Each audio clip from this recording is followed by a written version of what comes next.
In the Gospel of Luke, chapter 16, Jesus has just finished the parable of the unjust steward, a story told to his disciples about using worldly wealth wisely before it fails.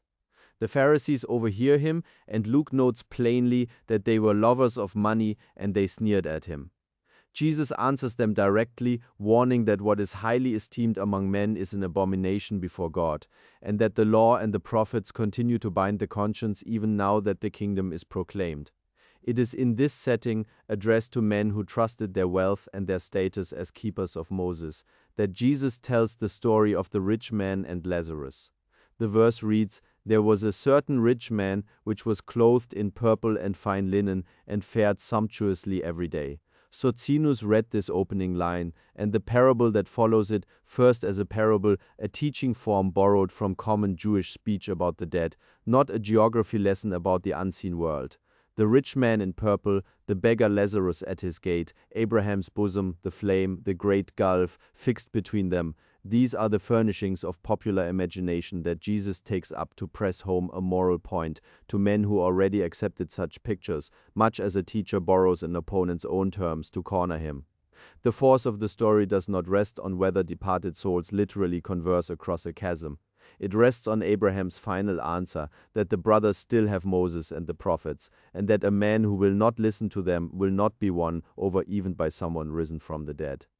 That sentence is the hinge of the whole parable, and it says something remarkable. Sacred teaching already given by the one God through Moses and the prophets outweighs even a resurrection as proof of the true way to live. Scripture elsewhere confirms that the dead have no consciousness of their own, that the breath departs and man returns to dust, his thoughts perishing in that day, so that whatever knowledge continues belongs to God's future gift of life, not to a soul that owns immortality by its own nature. A reading that makes Christ, within this same story, into a co-equal divine judge exercising eternal authority in his own right, runs against the very sentence that carries the parable's weight.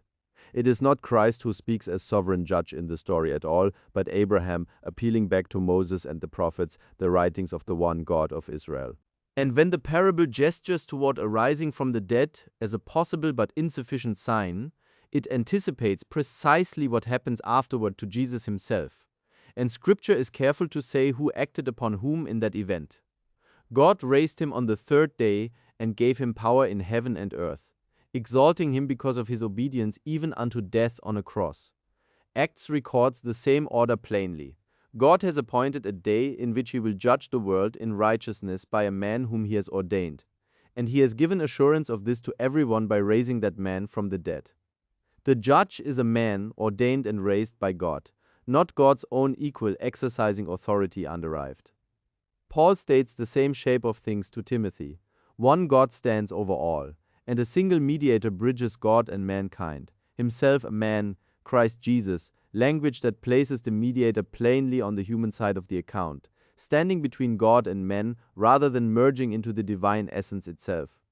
If the resurrection were meant here to reveal an eternal co-equal person of the Godhead, the parable's own logic would be strange indeed, since it deliberately ranks such a sign below the prior testimony of Moses and the prophets.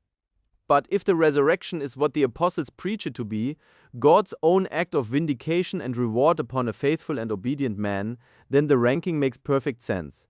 The word of the one God, given long before through his prophets, remains the first and surest ground of faith, and the raising of his commissioned servant only confirms what was already spoken. This is exactly the pattern Socinus found running through the gospel record entire, that God alone possesses underived deity, that Jesus his Son was born a true man, taught, suffered, died, and was raised and exalted as a reward for obedience, set before believers as the pattern of a sober and righteous and godly life now. In the present world, precisely because Moses and the prophets, and after them Christ's own words, already carry sufficient authority to move a heart willing to hear.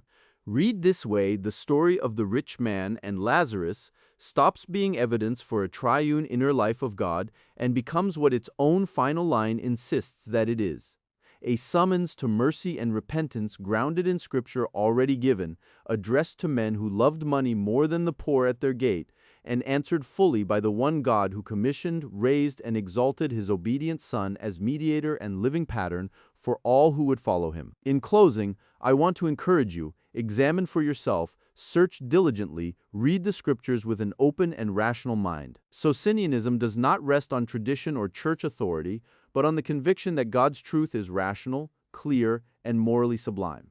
If this perspective has resonated with you and you wish to explore the biblical Unitarian view further, visit www.socinianismus.de for in-depth articles, studies, and reflections on central theological questions.